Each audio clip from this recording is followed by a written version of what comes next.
Fortunata y Jacinta, de Benito Pérez Galdós. Primera parte. Capítulo primero. Juanito Santa Cruz. 1. Las noticias más remotas que tengo de la persona que lleva este nombre me las ha dado Jacinto María Villalonga, y alcanzan al tiempo en que este amigo mío y el otro, y el de más allá, Zalamero, Joaquinito Pez, Alejandro Miquis, iban a las aulas de la universidad.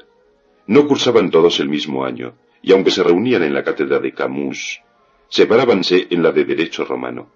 El chico de Santa Cruz era discípulo de Novar y Villalonga de Coronado. Ni tenían todos el mismo grado de aplicación. Zalamero, juicioso y circunspecto como pocos, era de los que se ponen en la primera fila de bancos, mirando con faz complacida al profesor mientras explica, y haciendo con la cabeza discretas señales de asentimiento a todo lo que dice. Por el contrario, Santa Cruz y Villalonga se ponían siempre en la grada más alta, envueltos en sus capas y más parecidos a conspiradores que a estudiantes. Allí pasaban el rato charlando por lo bajo, leyendo novelas, dibujando caricaturas o soplándose recíprocamente la lección cuando el catedrático les preguntaba. Juanito Santa Cruz y Miquis llevaron un día una sartén, no sé si a la clase de Novar o a la de Uribe, que explicaba metafísica, y frieron un par de huevos. Otras muchas tonterías de este jaez cuenta Villalonga, las cuales no copio por no alargar este relato. Todos ellos, a excepción de Miquis, que se murió el 64, soñando con la gloria de Schiller, metieron infernal bulla en el célebre alboroto de la noche de San Daniel. Hasta el formalito Zalamero se descompuso en aquella ruidosa ocasión, dando pitidos y chillando como un salvaje, con lo cual se ganó 2 bofetadas de un guardia veterano, sin más consecuencias. Pero Villalonga y Santa Cruz lo pasaron peor, por el que el primero recibió un sablazo en el hombro que le tuvo derrengado por espacio de 2 meses largos, y el segundo fue cogido junto a la esquina del Teatro Real y llevado a la Prevención, en una cuerda de presos, compuesta de varios estudiantes decentes y algunos pilluelos de muy mal pelaje. A la sombra me lo tuvieron 20 y tantas horas, y aún durara más su cautiverio si de él no le sacara el día 11 su papá, sujeto respetabilísimo y muy bien relacionado. Ay, el susto que se llevaron don Baldomero Santa Cruz y Barbarita no es para contado. Qué noche de angustia la del 10 al 11. Ambos creían no volver a ver a su adorado nene, en quien, por ser único, se miraban y se recreaban con inefables goces de padres chochos de cariño, aunque no eran viejos. Cuando el tal Juanito entró en su casa pálido y hambriento, descompuesto, con la faz graciosa, la ropita llena de sietes y oliendo a pueblo, su mamá vacilaba entre reñirle o comérselo a besos. El insigne Santa Cruz, que se había enriquecido honradamente en el comercio de paños, figuraba con timidez en el antiguo Partido Progresista, mas no era socio de la revoltosa tertulia, porque las inclinaciones antidinásticas de Olózaga y Prin le hacían muy poca gracia. Su club era el salón de un amigo y pariente, al cual iban casi todas las noches don Manuel Cantero, don Cirilo Álvarez y don Joaquín Aguirre, y algunas don Pascual Madoz. No podía ser, pues, don Baldomero, por razón de afinidades personales, sospechoso al poder. Creo que fue Cantero quien le acompañó a Gobernación para ver a González Bravo, y éste le dio al punto la orden para que fuese puesto en libertad el revolucionario, el anarquista, el descamisado Juanito. Cuando el niño estudiaba los últimos años de su carrera, verificóse en él uno de esos cambios críticos que tacomunes son en la edad juvenil. De travieso y alborotado volvióse tan juiciosillo que al mismo Zalamero daba 15 y raya. Entróle la comezón de cumplir religiosamente sus deberes escolásticos, y aun de instruirse por su cuenta con lectura sin tasa, y con ejercicios de controversia y palique declamatorio entre amiguitos. No sólo iba a clase puntualísimo y cargado de apuntes, sino que se ponía en la grada primera para mirar al profesor con cara de aprovechamiento, sin quitarle ojo, cual si fuera una novia, y aprobar con cabezadas la explicación, como diciendo: «Yo también me sé eso y algo más». Al concluir la clase, era de los que le cortan el paso al catedrático para consultarle un punto oscuro del texto, o que les resuelva una duda. Con estas dudas declaran los tales su furibunda aplicación. Fuera de la universidad, la fiebre de la ciencia le traía muy desasosegado. Por aquellos días no era todavía costumbre que fuesen al Ateneo los sabios de pecho, que están mamando la leche del conocimiento. Juanito se reunía con otros cachorros en la casa del chico de Tellería, Gustavito, y allí armaban grandes peloteras, los temas más útiles de filosofía, de la historia y del derecho, de metafísica y de otras ciencias especulativas, pues aún no estaban en moda los estudios experimentales, ni el transformismo, ni Darwin, ni Haeckel. Eran para ellos lo que para otros el trompo o la cometa. ¡Qué gran progreso en los entretenimientos de la niñez! Cuando uno piensa que aquellos mismos nenes, si hubieran vivido en edades remotas, se habrían pasado el tiempo mamándose el dedo o haciendo y diciendo toda suerte de boberías. Todos los dineros que su papá le daba, dejábalos Juanito en casa de Bailly-Baillier, a cuenta de los libros que iba tomando. Refiere Villalonga que un día fue Barbarita reventando de gozo y orgullo a la librería, y después de saldar los débitos del niño, dio orden de que entregaran a éste todos los mamotretos que pidiera, aunque fueran caros y tan grandes como misales. La bondadosa y angelical señora quería poner un freno de modestia a la expresión de su vanidad maternal. Figurábase que ofendía a los demás, haciendo ver la supremacía de su hijo entre todos los hijos nacidos y por nacer. No quería tampoco profanar, haciéndolo público, aquel encanto íntimo, aquel himno de la conciencia que podemos llamar los misterios gozosos de Barbarita. Únicamente se clareaba alguna vez, soltando como al descuido estas entrecortadas razones. ¡Ay, qué chico! ¡Cuánto lee! Y digo que esas cabezas tienen algo, sí señor, que no tienen las demás. En fin, más vale que le dé por ahí. Concluyó Santa Cruz la carrera de Derecho, y de añadidura la de Filosofía y Letras. Sus papás eran muy ricos, y no querían que el niño fuese comerciante, ni había para qué, pues ellos tampoco lo eran ya.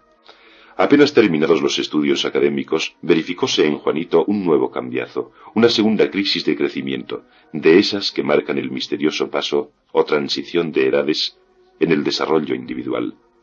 Perdió bruscamente la afición a aquellas furiosas broncas oratorias por un más o un menos en cualquier punto de filosofía o de historia. Empezó a creer ridículos los sofocones que se había tomado por probar que en las civilizaciones de Oriente el poder de las castas sacerdotales era un poquito más limitado que el de los reyes, contra la opinión de Gustavito Tellería, el cual sostenía, dando puñetazos sobre la mesa, que era un poquitín menos. Dio también en pensar que maldito lo que le importaba que la conciencia fuera la intimidad total del ser racional consigo mismo, o bien otra cosa semejante como quería probar, hinchándose de convicción airada, Joaquinito Pez.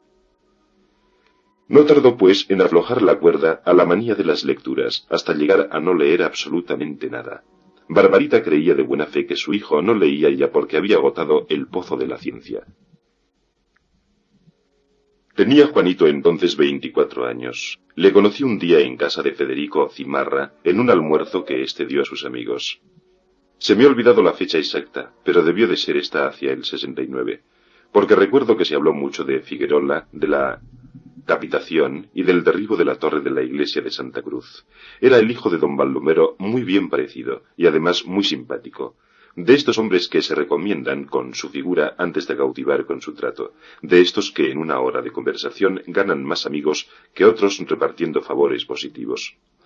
Por lo bien que decía las cosas y la gracia de sus juicios, aparentaba saber más de lo que sabía, y en su boca las paradojas eran más bonitas que las verdades. Vestía con elegancia, y tenía tan buena educación que se le perdonaba fácilmente el haber hablado demasiado. Su instrucción y su ingenio agudísimo le hacían descollar sobre todos los demás mozos de la partida, y aunque a primera vista tenía cierta semejanza con Joaquinito Pez, tratándolos se echaba de ver entre ambos profundas diferencias, pues el chico de Pez, por su ligereza de carácter y la garrullería de su entendimiento, era un verdadero botarate.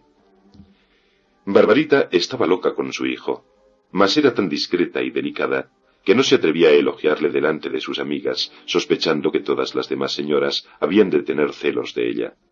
Si esta pasión de madre daba a Barbarita inefables alegrías, también era causa de zozobras y cavilaciones. Temía que Dios la castigase por su orgullo. Temía que el adorado hijo enfermara de la noche a la mañana y se muriera como tantos otros de menos mérito físico y moral. Porque no había que pensar que el mérito fuera una inmunidad. Al contrario, los más brutos, los más feos y los perversos son los que se hartan de vivir. Y parece que la misma muerte no quiere nada con ellos. Del tormento que estas ideas daban a su alma, se defendía Barbarita con su ardiente fe religiosa.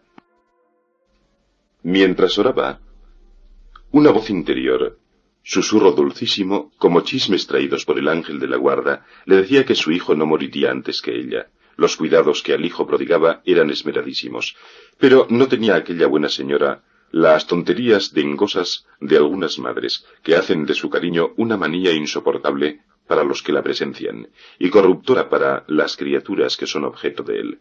No trataba a su hijo con mimo, su ternura sabía ser inteligente y revestirse a veces de severidad dulce. ¿Y por qué le llamaba todo el mundo, y le llama todavía casi unánimemente, Juanito Santa Cruz?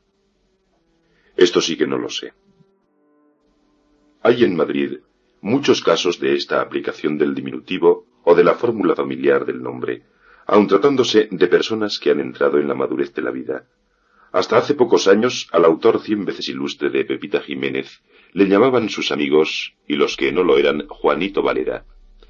En la sociedad madrileña, la más amena del mundo, porque ha sabido combinar la cortesía con la confianza, hay algunos Pepes, Manolitos y Pacos que, aun después de haber conquistado la celebridad por diferentes conceptos, continúan nombrados con esta familiaridad democrática, que demuestra la llaneza castiza del carácter español. El origen de esto habrá que buscarlo quizá en ternuras domésticas o en hábitos de servidumbre que trascienden sin saber cómo a la vida social. En algunas personas puede relacionarse el diminutivo con el sino. Hay efectivamente Manueles que nacieron predestinados para ser Manolos toda su vida. Sea lo que quiera, al venturoso hijo de don Baldomero Santa Cruz y de doña Bárbara Arnaiz le llamaban Juanito. Y Juanito le dicen y le dirán quizá hasta que las canas de él y la muerte de los que le conocieron niño vayan alterando poco a poco la campechana costumbre. Conocida la persona y sus felices circunstancias, se comprenderá fácilmente la dirección que tomaron las ideas del joven Santa Cruz al verse en las puertas del mundo con tantas probabilidades de éxito. Ni extrañará a nadie que un chico guapo, poseedor del arte de agradar y del arte de vestir, hijo único de padres ricos, inteligente e instruido, de frases seductoras en la conversación, pronto en las respuestas, agudo y ocurrente en los juicios, un chico, en fin, al cual se le podría poner el rótulo social de brillante, considerara ocioso y hasta ridículo el meterse a averiguar si hubo o no un idioma único primitivo, si el Egipto fue una colonia brahmánica, si la China es absolutamente independiente de tal o cual civilización asiática, con otras cosas que años atrás le quitaban el sueño, pero que ya le tenían sin cuidado, mayormente si pensaba que lo que él no averiguase, otro lo averiguaría.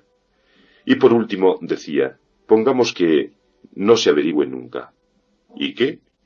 El mundo tangible y gustable le seducía más que los incompletos conocimientos de vida que se vislumbran en el fugaz resplandor de las ideas sacadas a la fuerza, chispas obtenidas en nuestro cerebro por la percusión de la voluntad, que es lo que constituye el estudio.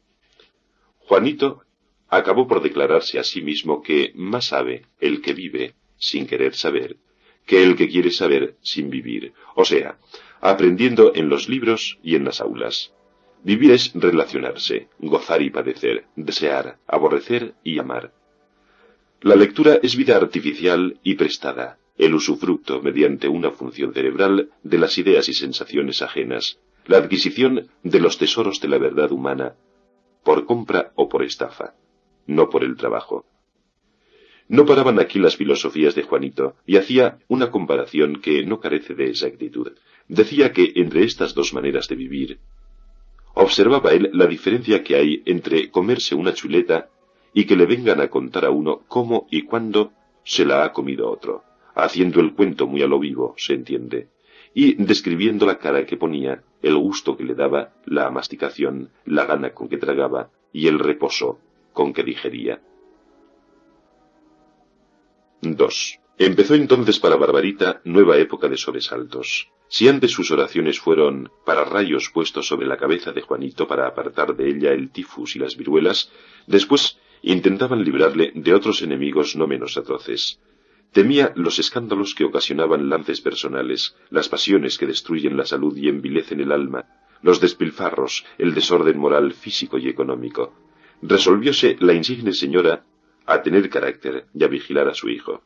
Hízose fiscalizadora, reparona, entremetida, y unas veces con dulzura, otras con aspereza que le costaba trabajo fingir, tomaba razón de todos los actos del joven, tundiéndole a preguntas. ¿A dónde vas con ese cuerpo? ¿De dónde vienes ahora? ¿Por qué entraste anoche a las 3 de la mañana? ¿En qué has gastado los 1000 reales que ayer te di? A ver, ¿qué significa ese perfume que se te ha pegado a la cara? Daba sus descargos, el delincuente, como podía, fatigando su imaginación para procurarse respuestas que tuvieran visos de lógica, aunque éstos fueran como fulgor de relámpago. Ponía una de cal y otra de arena, mezclando las contestaciones categóricas con los mimos y las zalamerías. Bien sabía cuál era el flaco débil del enemigo. Pero Barbarita, mujer de tanto espíritu como corazón, se las tenía muy tiesas y sabía defenderse.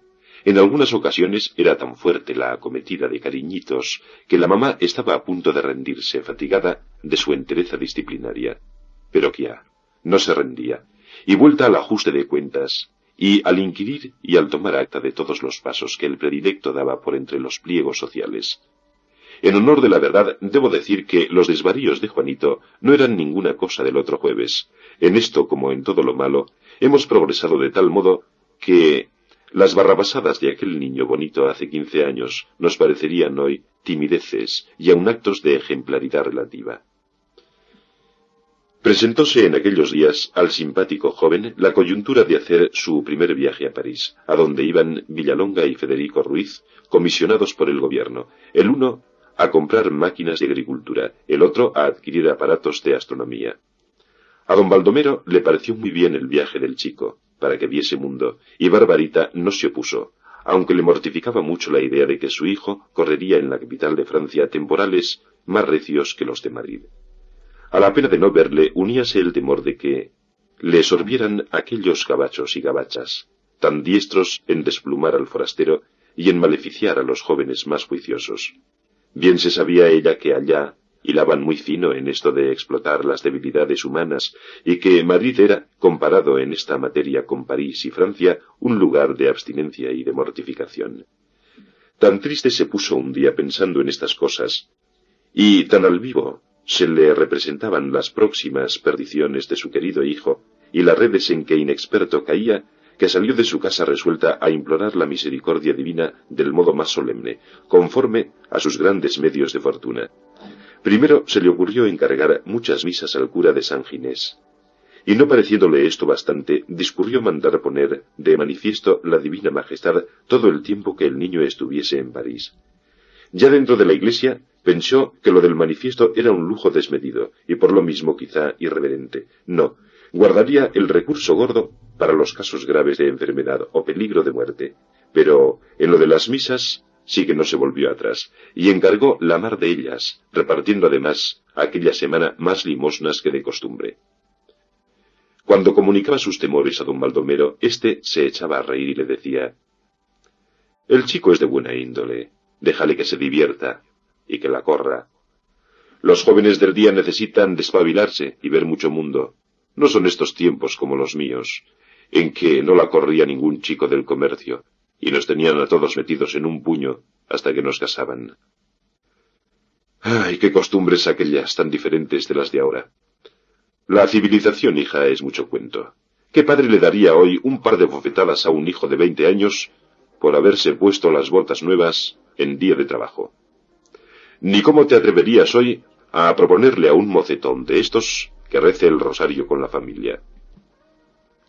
Hoy los jóvenes disfrutan de una libertad y de una iniciativa para divertirse que no gozaban los de antaño, y no creas que por esto son peores, y si me apuras, te diré que conviene que los chicos no sean tan encogidos como los de entonces.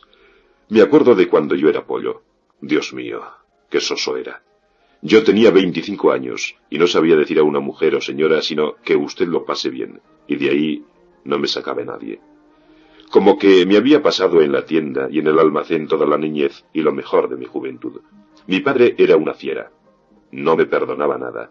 Así me crié, así salí yo, con unas ideas de rectitud y unos hábitos de trabajo que ya. Por eso bendigo hoy los coscorrones que fueron mis verdaderos maestros. Pero en lo referente a sociedad, yo era un salvaje. Como mis padres no me permitían más compañía que la de otros muchachones, tan ñoños como yo, no sabía ninguna suerte de travesuras, ni había visto a una mujer más que por el forro, ni entendía de ningún juego, ni podía hablar de nada que fuera mundano y corriente. Los domingos, mi mamá tenía que ponerme la corbata y encasquetarme el sombrero, porque todas las prendas del día de fiesta parecían querer escapárseme del cuerpo. Tú bien te acuerdas. Anda, que también te has reído de mí. Cuando mis padres me hablaron, así a boca de jarro, de que me iba a casar contigo, me corrió un frío por todo el espinazo. Todavía me acuerdo del miedo que te tenía. Nuestros padres nos dieron esto amasado y cocido.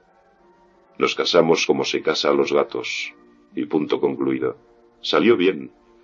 Pero hay tantos casos en que esta manera de hacer familias sale malditamente. ¡Qué risa! Lo que me daba más miedo cuando mi madre me habló de casarme fue el compromiso en que estaba de hablar contigo. No tenía más remedio que decirte algo. Caramba, qué sudores pasé. Pero yo, ¿qué le voy a decir?